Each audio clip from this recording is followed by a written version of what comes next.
Halo kawan-kawan, selamat datang di channel HNW TV. Kali ini kita akan mereview sebuah film yang berjudul The Finest Hours. Oke kawan-kawan, kita langsung saja.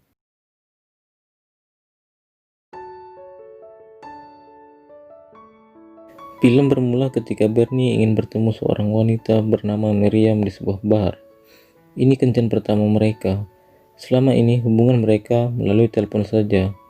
Awalnya Bernie ragu, karena Bernie takut ia tak sesuai harapan Miriam. Namun Gus, sahabat Bernie, meyakinkan Bernie. Ia berkata, mana mungkin ada seorang wanita yang menolakmu, Bernie. Akhirnya Bernie dan Miriam bertemu, dan mereka saling terpesona atas kelebihannya masing-masing. Kencan yang tidak sia-sia. Kencan pertama mereka yang indah berakhir di sebuah perahu dekat dermaga. Hubungan mereka semakin dekat. Pada suatu pesta tanggal 17 Februari 1952, Miriam mengungkapkan isi hatinya. Ia meminta Bernie menikahinya, tapi Bernie menolak, sebab tak semudah itu bagi seorang kosgat seperti Bernie menikah di bulan-bulan seperti ini, karena badai akan turun. Dan siap tidak siap, Bernie pasti diperintahkan oleh komandannya yang bernama Club untuk melakukan misi-misi berbahaya. Miriam kecewa dengan jawaban Bernie. Ia sedih cukup lama, tak ingin melihat Miriam dalam kesedihan yang lama. Bernie pun mengalah. Ia pun menyetujui ajakan Miriam. Mereka sepakat akan menikah pada tanggal 16 April 1952. Setting cerita berubah di Laut Chatham. Di laut tersebut tengah turun badai super gila. Seorang pimpinan mekanik bernama Sherbert meminta kapten menurunkan kecepatan 3 knot karena ia tahu bahaya bila terus memaksa. Kapten Colagan menolak. Ia ingin laju kapal tetap di 7 knot.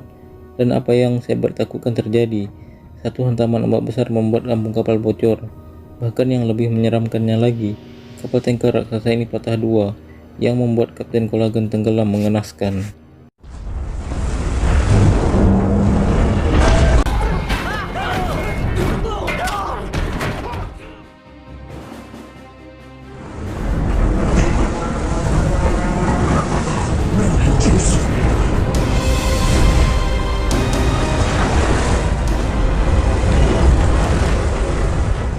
Signal meminta bantuan dari kapal tanker ini sudah sampai ke kantor tempat Bernie bekerja. Bahkan tumpahan minyaknya sudah menyebar kemana-mana. Dua pasukan penyelamat dari Boston dan Nantucket telah dikirim dalam misi berbahaya ini. Dan tepat di hari itu juga, Bernie mengungkapkan keinginannya untuk meminta izin menikah dan mengambil cuti kepada Komandan Club. Komandan Club terkejut dan ia mengatakan kepada Bernie jangan sekarang. Setelah percakapan tersebut, Komandan Club memerintahkan Bernie untuk mengumpulkan kru dan bersiap-siap membantu di dermaga. Setting kembali berubah di kapal tanker SS Pendleton. Semua kru sudah mengetahui kapal mereka sudah terbelah dua, dan mereka tampak khusyuk berdoa di sana. Ketika mereka semua sedang khusyuknya berdoa, seorang awak kapal bernama Brown menghentikan suasana senyap tersebut. Ia meminta Scotchy diturunkan, dan Brown ditentang oleh kru lainnya. Sebab mereka semua tengah berdoa untuk Kapten Colagan dan sebagian kru yang telah tenggelam waktu kapal patah dua. Sherbert juga menentang ide yang ada di kepala Brown. Brown tak terima. Dia bersikeras ingin menurunkan Scotchy, sebab hanya itu caranya selamat dari kematian yang ada di depan mata. Sherbert berkata tak mungkin menggunakan Scotchy. Ketika Scotchy sampai ke air, Scotchy tersebut akan hancur berkeping-keping dalam 12 detik saja. Lalu mereka melanjutkan pekerjaannya. Sherbert dan kawan-kawan berusaha membuat kemudi secara manual dengan alat seadanya, dan di waktu yang sama Brown si penantang sedang berusaha menurunkan Scotchy. Sherbert pun kesal. Kemudian Sherbert menghampiri Brown dengan membawa sebuah kapak, dan ia memotong Scotchy tersebut dari atas.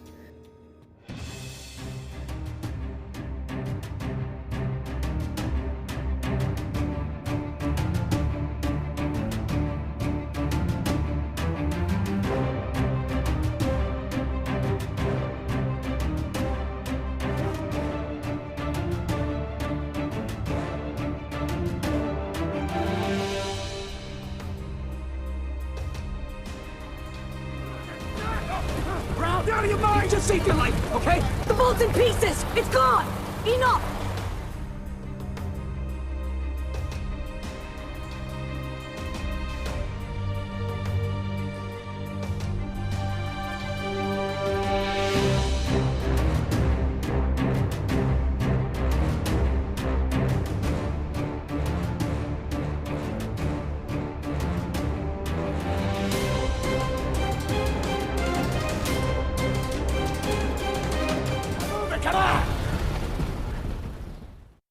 Setting kembali ke Bernie.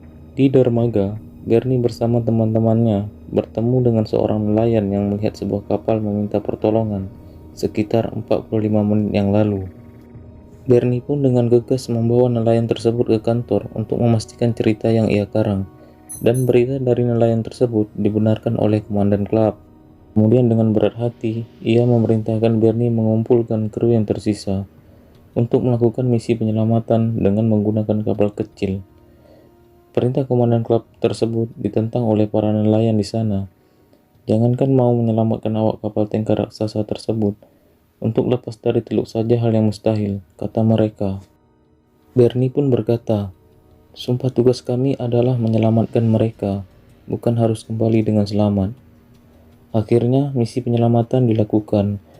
Richie orang pertama yang mengajukan diri, kemudian disusul oleh Fitz, mekanik kelas 3 yang tak memiliki pengalaman apapun. Tinggal satu orang lagi. Para senior di sana menundukkan kepala. Tak ada yang berani mengajukan diri. Untunglah ada anak yang baru saja mendaftar bernama Erwin Marx. Ia dengan senang hati mau melengkapi posisi tersebut. Di lautan luas, klakson kapal tanker SS Pendleton terus berbunyi. Kru kapal tanker sudah dapat bekerja sama. Buruknya, pompa air sudah kehabisan tenaga. 3 kaki lagi air naik, maka mesin akan mati. Sementara dari atas kapal, seorang kru dengan menggunakan teropong melihat sebuah lautan dangkal yang dihantam gelombang. Berita tersebut pun dikabarkan melalui estafet panjang hingga sampai ke Seabird. Lalu Seabird dan kawan-kawannya di bawah kapal mengoperasikan kemudi secara manual menuju lokasi yang disebutkan. Namun, satu ombak tinggi menghantam kapal tersebut, membuat kapal berguncang dan tali kemudi kapal buatan mereka putus. Di saat yang sama, awak kapal yang bertugas mengawasi jarak lautan dangkal dengan kapal memberitahukan kepada Seabird bahwa mereka harus berbelok 30 derajat. Dan untuk melakukan itu, mereka hanya memiliki waktu 2 menit. Jika tidak, mereka akan kehilangan lautan dangkal tersebut. Seabird pun menurunkan kelajuan dan berharap ombak besar mengarahkan mereka ke sana. Ketika timingnya pas, ia kembali menaikkan kecepatan dan meminta semua rekannya berpegang erat dengan apapun.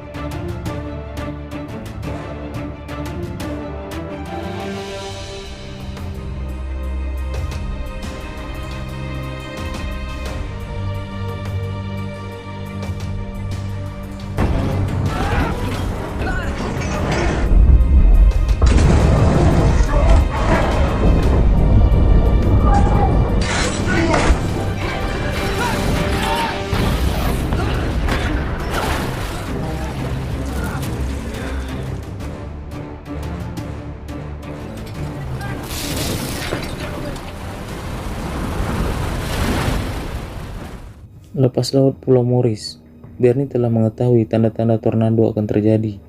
Untuk membunuh ketakutan mereka, mereka bernyanyi menghadapi ombak maut tersebut. Dan inilah menurut saya klimaks di film ini, kawan-kawan. Berbagai bentuk ombak menghantam kapal kecil Bernie, tiada ampun. Bahkan akibat dahsyatnya ombak tersebut membuat mesin kapal mati.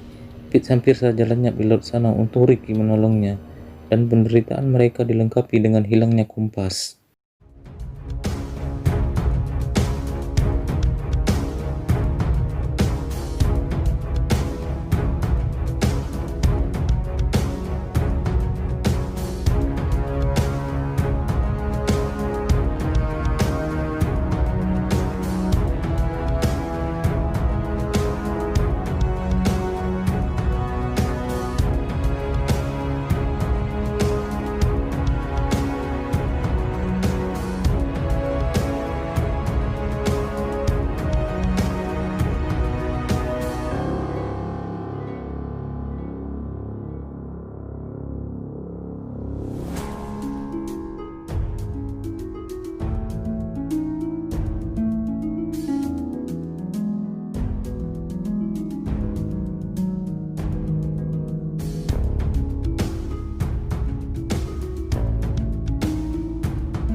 Setelah mereka keluar dari teluk yang mematikan tersebut, mereka tampak lega.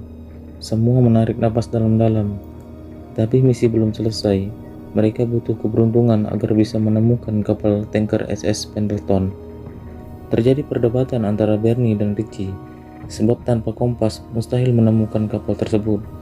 Meski mereka sudah melewati teluk, ombak raksasa tetap selalu ada. Richie meminta kembali ke dermaga. Fitz dan Erwin pun membela. Bernie memohon kepada ketiga kawannya, "Kita sudah berhasil sejauh ini, kita tak akan kembali, kita tak akan menyerah," kata Bernie. Setelah terombang-ambing di laut cukup lama, akhirnya keberuntungan pun tiba. Bernie dan teman-temannya berhasil menemukan kapal SS Pendleton tersebut.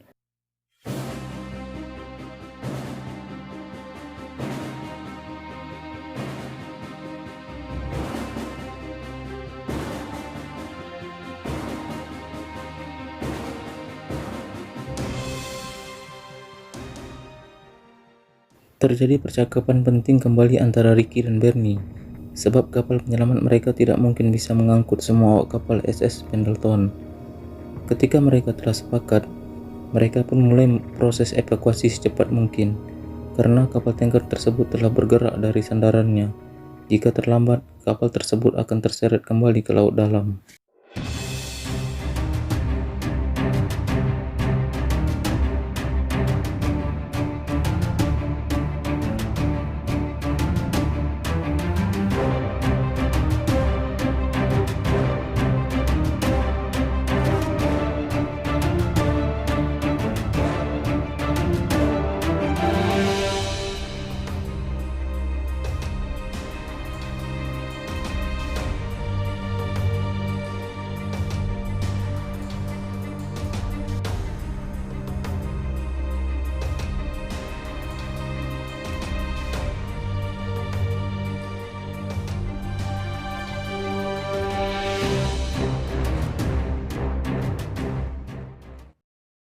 Evakuasi tak berjalan mulus.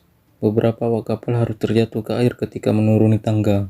Bahkan, satu orang meninggal karena tubuhnya diseret ombak dan menghantam dinding. Misi terjeda ketika seorang awak kapal bernama Eldon ketakutan melihat ketinggian dan ganasnya ombak. Ia lama terpaku di tangga. Untungnya, Saebat membimbingnya, dan Eldon berhasil naik ke kapal Bernie dengan sempurna.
Setelah Saebat meninggalkan kapal tanker tersebut, tak lama, kapal tanker raksasa tersebut terseret dan tenggelam ke laut dalam.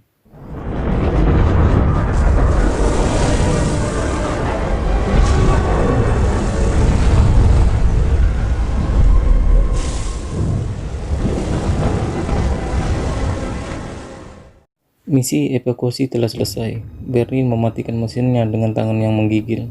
Ia juga meminta Fitz mematikan lampu. Setelah itu, Bernie kembali menghidupkan mesin radio atau signal orarinya. Bernie memberi signal ke kantornya, di mana komandan klub sedang menunggu kabar mereka dengan tak tenang. Semua orang di kota memasang telinga mendengar pembicaraan antara Bernie dan komandan klub. Miriam pun turut mendengarkan pembicaraan tersebut. Bernie juga berkata, ia kehilangan kompas dan tak tahu di mana lokasi mereka sekarang. Tiba-tiba ada signal lain yang masuk dari kapal Pollock. Kapten kapal Pollock meminta Bernie mendatangi mereka. Komandan klub pun menyetujuinya. Bernie menatap mata Richie dengan heran dan berkata, "Emangnya bagaimana kita bisa tahu arahnya? Kompas saja tidak ada." Kesal dengan perintah yang tak masuk di akal tersebut, Bernie pun mematikan signal radionya.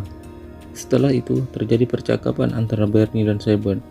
Shepard bertanya ke Bernie, bagaimana Bernie bisa menemukan mereka. Bernie menjawab, "Kami hanya mengikuti arus musiman saja, dan kami hanya beruntung." Shepard juga bertanya, apa Bernie tahu arah mereka kembali ke rumah. Bernie menjawab, "Aku tidak terlalu yakin, tapi angin bertiup dari arah kiriku saat kami berangkat, dan sekarang angin bertiup dari arah kananku. Kelihatannya arah kita sudah benar. Kita hanya perlu mengikuti cahaya dari pantai." Setelah percakapan tersebut, badai pun cukup reda, lalu mereka bergerak mengikuti arus dan mencari cahaya dari daratan. Di daratan, listrik di seluruh kota padam. Tangkaplah penderitaan Bernie di laut sana. Tanpa kompas dan juga tanpa tanda lampu suar sebagai penunjuk arah, bisa saja mereka bukannya makin menepi, malah tersesat ke tengah dan bertembuk ombak-ombak yang ganas lagi. Mengetahui hal tersebut, para warga berbondong-bondong pergi ke dermaga.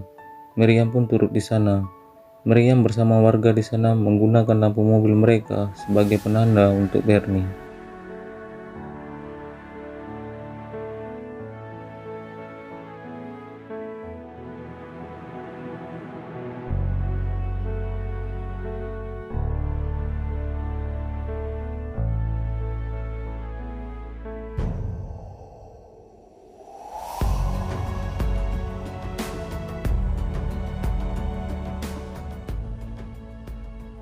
Akhirnya, setelah terombang-ambing cukup lama di laut, Bernie bersama ke-32 awak kapal tanker tersebut berhasil menepi. Mereka yang berada di kapal kecil tersebut disambut dengan gembira oleh keluarga dan warga di sana. Miriam pun tampak bahagia melihat Bernie kembali dengan selamat. Bernie dan Miriam berbagi suka duka di dalam kapal kecil yang bersejarah tersebut. Di akhir cerita, saking terbawa suasana oleh cerita ini, sampai merinding sekujur tubuh saya. Benar-benar kisah nyata yang luar biasa, kawan-kawan. Setelah perjuangan penyelamatan yang berat tersebut tuntas, Bernie menepati janjinya. Ia menikahi Miriam pada tanggal 16 April 1952. Dan juga Bernie beserta timnya mendapatkan medali atas perjuangan mereka yang heroik. Oke kawan-kawan, cukup sekian reviewnya. Terlebih dan terkurang mohon maaf. Terima kasih sudah nyimak. Semoga hal-hal baik dalam kisah ini bisa kita ambil dan aplikasikan di kehidupan kita. Sampai jumpa di next review. Assalamualaikum warahmatullahi wabarakatuh.